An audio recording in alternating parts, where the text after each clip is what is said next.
పెళ్ళైనా పండగైనా వేడుక ఏదైనా పట్టుచీరల ప్రత్యేక వేదిక వారాహి సిల్క్స్. సాంప్రదాయానికి సౌందర్యానికి వారధి. నమస్తే, నేను Keshav. Welcome to Suman TV. ఆంధ్రప్రదేశ్లో రాజ్యసభ సీట్ల భర్తీకి సంబంధించి నోటిఫికేషన్ రిలీజ్ అయిన తర్వాత పొలిటికల్ హీట్ రోజు రోజుకి పెరుగుతుంది. కూటమి పార్టీలే ఇక్కడ ఉన్న ఖాళీ అయినటువంటి 3 సీట్లని కూటమి పార్టీలే దక్కించుకునే అవకాశాలు ఉన్నాయి. అయితే 3 పార్టీలు 3 సీట్లు పంచుకుంటాయా లేదా ఏ రేషియోలో ఇది పంచుకుంటారు? అదే కనుక జరిగితే జనసేన కోటాలో ఎవరు రాజ్యసభలో అడుగు పెడతారు? ఈ ఆసక్తికరమైనటువంటి చర్చ ఇప్పుడు రాష్ట్ర వ్యాప్తంగా నెలకొని ఉంది. ఎవరికి జనసేన సీటు దక్కొచ్చు? ఈ అంశాన్ని విశ్లేషించే ప్రయత్నం చేద్దాం. మనతో పాటు ఫిలిం క్రిటిక్ సీనియర్ జర్నలిస్ట్ ప్రభు గారు ఉన్నారు. ప్రభు గారు నమస్కారం. నమస్తే. జనసేన పార్టీకి రాజ్యసభలో అడుగు పెట్టేటువంటి ఒక అరుదైన అవకాశం ఎవరికి దక్కబోతుంది అంటే ఫస్ట్ పేరు వినిపిస్తుంది నాగబాబు గారి పేరే. సో ఏంటి టాక్ ఏంటి? మెగా ఫ్యామిలీ నుంచి వస్తున్నటువంటి ఫీలర్స్ ఇన్ఫర్మేషన్ ఏంటి? ఫీలర్స్ ప్రాథమిక సమాచారము, విశ్వసనీయ సమాచారం ప్రకారం అయితే మాత్రం నాగబాబు గారికి పక్కాగా సీట్ కన్ఫామ్ అయింది అనేటువంటిది, రాజ్యసభ సభ్యత్వం కన్ఫామ్ అయింది అనేటువంటిది మాత్రం ప్రముఖంగా సుముఖంగా వినిపిస్తున్నటువంటి వార్త. అందులో డౌట్ ఏమీ లేదు. ఆల్మోస్ట్ అది కన్ఫామ్ అయిపోయింది అనేటువంటిది. ఎందుకంటే ఆ రోజున తాను అవకాశం ఉండి కూడా అనకాపల్లి సీట్ని తను సాక్రిఫైస్ ప్రచారం ప్రారంభించాక కూడాను కూటమిలో సర్దుబాట్ల నేపథ్యంలో ఆయన ఆ సీట్ని త్యాగం చేయడం అనేటువంటిది నిజంగా సాక్రిఫైస్. ఎందుకంటే అన్నదమ్ములు ఇద్దరూ సాక్రిఫైస్ చేశారని చెప్పాలి. ఆ రోజున పవన్ కళ్యాణ్ కానీ తను ఎంత రెచ్చగొట్టినా కూడా సీట్ల విషయంలో తను ఎంత తగ్గి నెగ్గినటువంటి వ్యక్తి పవన్ కళ్యాణ్. అలాగే ఈ సీటు విషయంలో అనకాపల్లి ఎంపీ సీటు విషయంలో కూడా ఇంతమంది గెలిచి 100 స్ట్రైక్ రేట్తో మిగతా అందరూ గెలిచినా కూడాను తను త్యాగం చేసేసి ఆ రోజున తప్పుకోవటం అనేటువంటిది ఈ రోజున తనకు ఎంతో ప్లస్ అయింది. రాజ్యసభకు పోవటం ఇది కావటం అనేటువంటిది ఒక గౌరవప్రదమైనటువంటిది. పెద్దల సభ అంటారు కదా, పెద్దల సభకు వెళ్ళటం అనేటువంటిది ఒక గౌరవప్రదమైనటువంటి విషయమే. మొత్తానికి మెగా ఫ్యామిలీలో ఒక అద్భుతమైనటువంటి ఒక హైప్, ఒక సందర్భంగా మనం చెప్పుకోవచ్చు. చిరంజీవి గారు రాజ్యసభకి వెళ్ళారు, ఇప్పుడు నాగబాబు గారు కూడా వెళ్తున్నారు. ముగ్గురు బ్రదర్స్, కొన్నిదల మెగా బ్రదర్స్ లో ముగ్గురు బ్రదర్స్ కూడా చట్టసభల్లో ఉండటం అనేటువంటిది, చట్టసభలకు ఎంపిక కావటం, సభ్యులు కావటం అనేటువంటిది ఒక అరుదైనటువంటి రికార్డుగా మనం చెప్పుకోవచ్చు. అంటే ఒకవేళ నాగబాబు గారు అడుగు పెట్టారనుకోండి, 4 సభలో ఇటు శాసనసభలో 21 మంది ఎమ్మెల్యేలు ఉన్నారు, అంటే ఇంక్లూడింగ్ పవన్ కళ్యాణ్ గారు. అవునవును. అటు శాసన మండలిలో హరిప్రసాద్ గారిని మొన్న ఎమ్మెల్సీ చేశారు. అక్కడ రిప్రజెంటేషన్ వచ్చింది. లోక్సభలో 2 ఎంపీలు ఉన్నారు. ఇప్పుడు రాజ్యసభలో నాగబాబు గారు అడుగు పెడితే 4 ప్రధానమైన చట్టసభల్లో జనసేన పార్టీ ప్రాతినిధ్యం వచ్చింది. సో ఇది జనసేన పార్టీకి ఒక అచీవ్మెంట్ గా చూడొచ్చా? ఎందుకంటే చిరంజీవి గారు ప్రజారాజ్యం పార్టీ పెట్టినప్పుడు శాసన మండలిలో అవకాశం దక్కలేదు, శాసనసభ వరకే పరిమితం అయ్యారు. అలానే ఆయన లోక్సభకి ఎవరిని పంపలేకపోయారు. పవన్ కళ్యాణ్ గారు 2 పంపారు.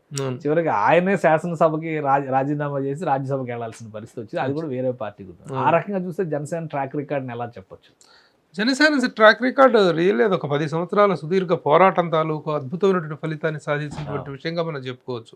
ఆ రోజు చిరంజీవి గారు మీరు చెప్పినట్టుగా ఆయన అదే సభలో పార్టీ మారి వేరే పార్టీ ద్వారా, కాంగ్రెస్ పార్టీ ద్వారా రాజ్యసభ సభ్యత్వాన్ని సాధించుకోవటం చేరటం అనేటువంటిది అవన్నీ అప్పటి రాజకీయ పరిణామాలు. వాటి గురించి మనం ప్రస్తుతం మాట్లాడుకున్నా సరే, ఎందుకంటే అప్పటి అనివార్య పరిస్థితులు అవి. ఎందుకంటే చిరంజీవి గారు రాజకీయంగా ఆయన సమర్థతగా లేకుండా ఆయన విరమించుకున్నారనేటువంటి టాపిక్ తీసుకున్నట్లయితే, సమర్థత కంటే కూడా పరిస్థితుల అనుకూలత, సానుకూలత, వ్యతిరేకత అనేటువంటి విషయాన్ని రాంగ్ టైం చిరంజీవి గారు రాజకీయాల్లోకి వచ్చిన టైం రాంగ్ టైం. అంతే తప్ప it is not because of charisma లేకపోవటము, పబ్లిక్లో పాపులారిటీ లేకపోవటం కాదు. మనం ఎప్పుడు మాట్లాడుకుంటుంటాం యాజ్ అ మాస్ ఐడాల్స్గా రామారావు గారి తర్వాత అంతా చరిష్మా ఉన్నటువంటి మ్యాట్నీ ఐడాల్ చిరంజీవి గారు. కానీ రాంగ్ టైం కారణంగా కొన్ని వ్యతిరేక ఫలితాలు రావటం అనేది జరిగింది.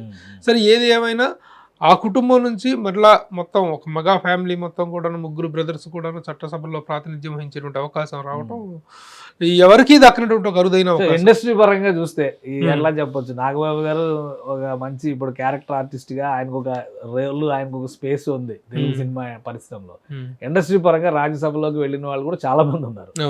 సో ఆ రకంగా చూస్తే నాగబాబు గారు రాజ్యసభకు వెళ్ళడం అనేది ఇండస్ట్రీ ఏ విధంగా చూస్తుంది? అంటే ఇప్పుడు రాజ్యసభకి ఇండస్ట్రీ ద్వారా వెళ్ళినటువంటి వాళ్ళ జాబితా తీస్తే చాలా పెద్ద జాబితా ఉంది. మా గురువు గారు దాసనారాయణ గారు కానీ, సి నారాయణ రెడ్డి గారు కానీ, మోహన్ బాబు గారు కానీ, వీళ్ళందరూ కూడా రాజ్యసభకి వెళ్ళినటువంటి వాళ్ళు. మొదలు పెడితే జగ్గయ్య గారు, ఆనాటి జగ్గయ్య గారితో, కొంకర జగ్గయ్య గారితో మొదలు పెడితే అంతా లిస్ట్ చాలా పెద్ద లిస్టే ఉంది. అయితే ఇక్కడ రాజ్యసభకి అయిన వెళ్ళటం అనేటువంటిది ప్రస్తుతం ఉన్న పరిస్థితుల్లో తను పార్టీ కోసం పడిన కష్టం ఇండస్ట్రీ రియాక్షన్ ఉంటుంది, ఇండస్ట్రీ హ్యాపీ ఫీల్ అవుతుంది. ఇండస్ట్రీలో ఎంతమందికి ఒక గౌరవప్రదమైన స్థానం దక్కితే ఇండస్ట్రీకి అంత ప్రతిష్ట పెరిగినట్టుగానే భావించాల్సి ఉంటుంది. కాబట్టి ఇండస్ట్రీ వర్గాల నుంచి ఒక సానుకూలమైనటువంటి ఒక వెల్కమింగ్ ఇది మాత్రమే కనిపిస్తుంది. కానీ జనసేన పార్టీ అధినేత పవన్ కళ్యాణ్ ఈ 2-3 రోజులు ఢిల్లీలో రకరకాల టూర్ లో బిజీగా ఉన్నారు. అందరు మినిస్టర్స్ ని, ప్రధానమంత్రి గారిని కూడా కలిశారు. అక్కడేవో చర్చలు జరుగుతున్నాయి రాజ్యసభ భర్తీకి సంబంధించి కూడా అంటున్నారు. అంటే అక్కడి నుంచి ఒక గ్రీన్ సిగ్నల్ ఉండడం వల్లనే మెగా ఫ్యామిలీలో ఇప్పుడు ఆనందం వెళ్ళి విరుస్తోంది. రాజ్యసభకి నాగబాబు గారు వెళతారు అనేటువంటి ఒక కన్ఫర్మేషన్ థాట్ వస్తుందని అనుకోవచ్చా? అంటే అది ఇప్పుడు ఈయన ఢిల్లీ వెళ్ళి చేయించి సాధించుకొచ్చినట్టు కొత్త పరిణామం ఏమి కాదు. ఆ రోజున అనకాపల్లి సీటు విషయంలో తాను చేసినటువంటి సాక్రిఫైస్కి ఫలితంగా ఆ రోజున డిసైడ్ అయిపోయింది అనేటువంటిది కూడాను. యాక్చువల్గా తను టీటీడీ రేసులో కూడా ఉన్నారు, తిరుమల తిరుపతి దేవస్థానం రేసులో కూడా ఉండటం జరిగింది. కానీ ఇది రాజ్యసభకి ఉంది కాబట్టి టీటీడీ రేసు విషయంలో ఆయన పెద్దగా పట్టించుకోకపోవటం ఈ రోజున రాజ్యసభ అనేటువంటిది ఆల్మోస్ట్ ఆల్ కన్ఫర్మ్ అయిపోయింది అనేటువంటిది విశ్వసనీయ సమాచారం వస్తుంది. పవన్ కళ్యాణ్ గారు వచ్చిన తర్వాత అధికారికంగా ప్రకటన ఉండొచ్చా? వచ్చేసారు కదా, ఆల్రెడీ విజయవాడ ప్రయాణంలో ఉన్నారు. విజయవాడ పార్టీ ఆఫీస్ నుంచి ఒక అనౌన్స్మెంట్ వచ్చే అవకాశం. డిసెంబర్ 3 నుంచి 10 వరకు నామినేషన్స్ వేసే ప్రక్రియ ఉంది. ఈ లోపు కన్ఫర్మేషన్ ఇవ్వాల్సిన అవసరం ఉంటుంది కాబట్టి డెఫినెట్ గా మీ అంచనా ప్రకారం నాగబాబు గారికి జనసేన కోటాకు ఒక సీట్ వెళ్ళిపోతే మిగతా 2 స్థానాలు ఎవరు తీసుకోవచ్చు అనుకుంటున్నారు? ఇంకా అది మోస్ట్లీ టీడీపీఏ కావచ్చు. కొంత సమీకరణాల నేపథ్యంలో కొంత ఏదైనా ఉంటే బీజేపీకి వెళ్ళే అవకాశం కూడా ఉంది. అది ఎట్లా జరుగుతుంది అనేటువంటిది సినిమా ఇండస్ట్రీ నుంచి నాగబాబు అనేటువంటిది మాత్రం కన్ఫర్మేషన్ వచ్చింది అనేటువంటిది మాత్రం హ్యాపీయెస్ట్ న్యూస్. సినిమా ఇండస్ట్రీకి సంబంధించిన వరకు they are feeling very happy. This is a wonderful achievement in the mega family. Mega ఫ్యామిలీకి సంబంధించిన వరకు చాలా గుడ్ న్యూస్ ఇది. కాబట్టి అదే కాకుండా తను చాలా సంయమనం పాటించాడు ఆ రోజున. ప్రతి ఒక్కళ్ళు కూడాను అనకాపల్లి సీట్లో ప్రచారం మొదలుపెట్టి చివరి దశకు చేరుకొని అంతా తనే కన్ఫర్మేషన్ అయిన తర్వాత సీట్ని సాక్రిఫైస్ చేయటం అనేటువంటిది మానసికంగా అన్ని విధాలుగా కూడా ఒక ఇదైనటువంటిది. బట్ నాగబాబు గారి రియాక్షన్ ఏంటి, ఏమన్నా మాట్లాడారా? నాగబాబు గారి రియాక్షన్ ఇంకా ఏమీ తెలియదు. అది ఒకే ఆ వర్గము, ఆ కాంపౌండ్ మొత్తం కూడా చాలా హ్యాపీగా ఉన్నటువంటి ఇది కనిపిస్తుంది. ఇక అఫీషియల్ కన్ఫర్మేషన్ అనేటువంటిది ఇవాళ రేపు అధికారిక ప్రకటన వచ్చిన తర్వాత వచ్చేటప్పుడు కూడా ఆయనే ఫ్యామిలీ మొత్తాన్ని కూర్చోబెట్టి టీవీ డిస్ప్లే పెట్టి ట్రెండ్ చూసుకుంటూ హ్యాపీగా ఎంజాయ్ చేశారు. ఆయన ఎక్కడా కూడా నేను కోల్పోయాను ఒక అవకాశం అనే ఫీలింగ్ లేకుండా తన తమ్ముడు వెంట నిలబడి ఉన్నాను అనేటువంటి సంకేతం చాలా స్పష్టంగా ఇచ్చారు. ఆ నిలబడ్డ తాలూకు ఫలితం ఇది అర్హతకు వచ్చిందే తప్ప లేకపోతే ఫ్యామిలీ పరమైనటువంటి ఒక ఫేవర్గా దీన్ని మనం భావించాల్సిన అవసరం లేదు.